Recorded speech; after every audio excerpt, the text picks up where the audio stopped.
I'm attorney Demario Solomon Simmons, and I'm here with my client, Reverend and Mrs. Leanna Crutcher. We're here to discuss and announce the filing of a new wrongful death lawsuit on behalf of the Crutchers. But before I talk about that, I'll be remiss if I didn't take this opportunity to acknowledge that this is the 50th anniversary of the assassination of Dr. King. And we, as a civil rights attorney, I'm forever indebted to Dr. King, what he's done for this country, and how he gave his life and sacrifice so we could be able to fulfill the principles of this nation for all people, particularly black, brown, and poor people that he represented. With that being said, we have filed a wrongful death lawsuit on behalf of the parents, primarily because the civil rights lawsuit that was filed originally in June and amended in October does not adhere or benefit the parents in any way. In other words, they do not have a claim in the 1983 federal civil rights lawsuit pursuant to federal law. The beneficiaries of a claim of a 1983 case is the estate, or the estate of Terence Crutcher brings the case, and the beneficiaries are the heirs of the estate. In this case, it's Terence's 4 children who are the heirs of the estate. The parents do not have a claim in the federal case, but they do have a claim pursuant to Oklahoma law, the Oklahoma wrongful death statute, which can be found at 12 OS 1053. In that particular statute, they have a claim for their loss of companionship, their grief from their son who was taken away from them on September 16, 2016. My clients have expressed to me, and they will express to you, their reluctance to have to file this lawsuit. It was their hope and prayers on a daily basis that this case and this issue will be fully resolved. They have, over the last approximately 18 months, suffered immensely in a public way. They have endured numerous legal proceedings. They've been to numerous meetings, courtrooms, and they're tired.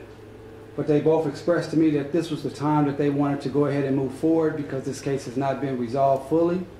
And with the recent shootings in Sacramento with Stephon Clark and the shooting or the exoneration of the officers in Baton Rouge with Alton Sterling, it really brought back the pain even more intensely for both of them, and they felt this was the time that they needed to move forward. Even though they don't want to, they feel like they have to do this for justice for Terence and for his children, and to exonerate his legacy, as he was not, it was not justified of the shooting that he died from on September 16, 2016. So at this time, I will let Reverend Crutcher, Terence Crutcher's father, comment on this new lawsuit. Thank you, Attorney Demario. We, as Demario has stated, we are very frustrated concerning all of the litigation that has taken place in the last 18 months. We had hoped that we would get this thing settled long before now. I sat in my living room with, at that time, the elect Mayor Bynum, and he stated that he would definitely make sure that all that needed to be done to make sure that we got justice for our son pertaining to everything, lawsuits and all that would take place. He even commented one time that when I was in a meeting, he was in a little city forum, and he was talking about what had happened to Terence would not happen on his watch. We're so frustrated that it has taken 18 months and we still haven't got any resolution whatsoever. And a lot of people have actually, I mean, a lot of the powers that be have actually kind of came against my family. It's like we've committed some type of crime. Like we haven't had a loss at all.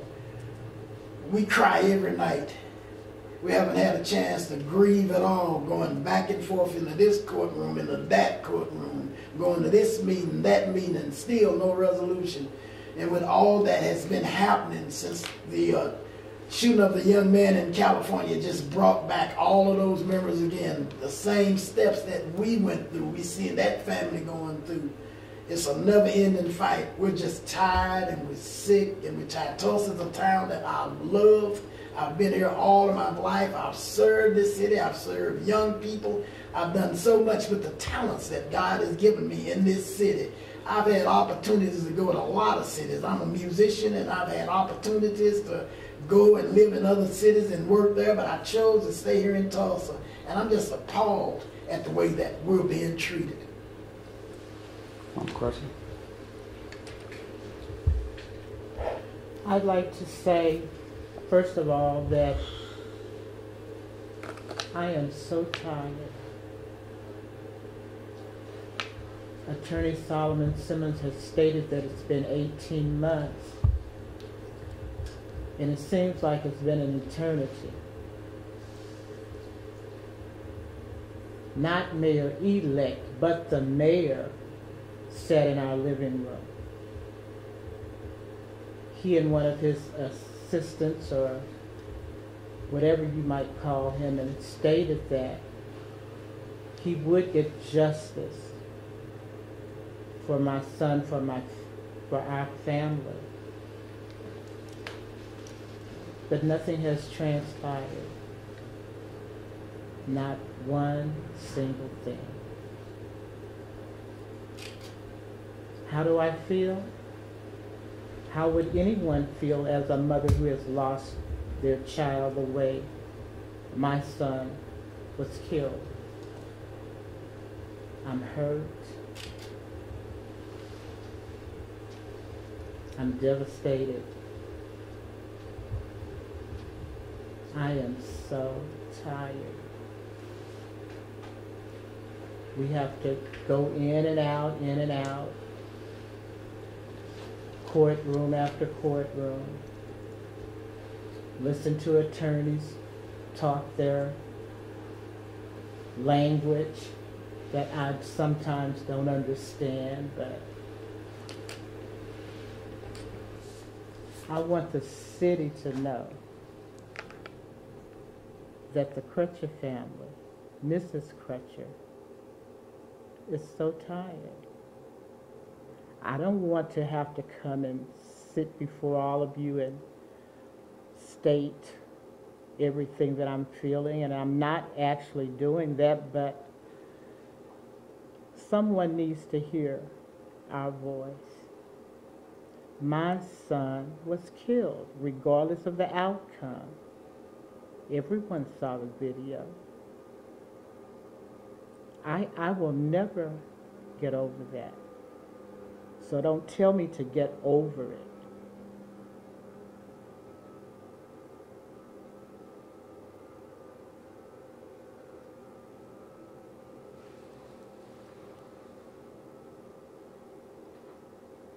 Terence was murdered, shot down like a dog for someone's misinterpreting whatever by a trained person that was there to protect. She was exonerated, but that doesn't still make it right. We want justice for our son. We don't want to have to be here saying all of this. But just for all of you that are listening, think about it. If Terence had been your son, your child, would you just get over it and walk away like nothing ever happened? I can't do that. We'll take a few questions. When you say that the mayor was there and made promises, and is June 29th the day that they were notified that you all wanted relief or that you were seeking damages, and at that point, is that when you expected the relief to come or the talks or negotiations to begin? Well, I've never met with the mayor. personally, which is appropriate at this point. And I was not involved in any of those meetings. I'm not exactly sure any dates that the mayor may have been at the Crutcher's home. So that's a question that I could not answer. For those who may not know, how does the tort claim portion work? Sure. So in the state of Oklahoma, before you can sue the state or a municipality, you have to file a notice of tort claim. You have 1 year to get that filed from the date of the incident. And so we did that. And then the city or the governmental entity has 90 days to decide if they're going to accept and pay what you've asked for or deny it. And they can deny it by sending you a letter and say we deny it, or they can deny it by just not responding to you at all. Once that 90 days runs, then you have 180 days from the 90-day denial to get your lawsuit filed. In this particular case, we did file a tort claim, and we did receive a denial. I can't remember if it was denied specifically or just no response at all, but it was denied, and therefore we had 6 months to file this case. And if you look at the day of the filing, we pretty much waited the full 6 months. My clients, the Crutchers, stated that they were hoping that they didn't have to do this, they didn't want to do this, and they just kept saying, you know, we want to get this resolved, we want to get this resolved. And then they just called me, you know, and said, listen, we got to go ahead and move forward. You know, I think the events, as they've stated from last week, just really kind of pushed them over the edge to say, hey, we need to go ahead and serve this and get this moving, because we just don't see any relief any other way. And it's regretful that this has to come to this, and they would have to, again, have, you know, 2 different lawsuits going forward. But you know, we're here, our firms, to help them from day one. We've been here from day one. We understand their pain. Somewhat, obviously, it's not our child, but we have been there and we see the tears and the frustration. And they say, hey, we want to do this. We want to move it forward. That's what we want to have done. And that's, we said, okay, we'll do it.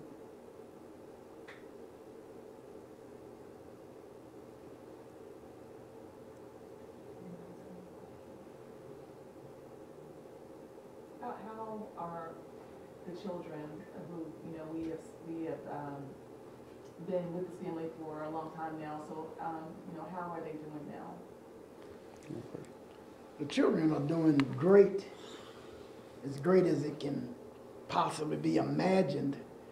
They do real good in school, and they're very active in church and in community.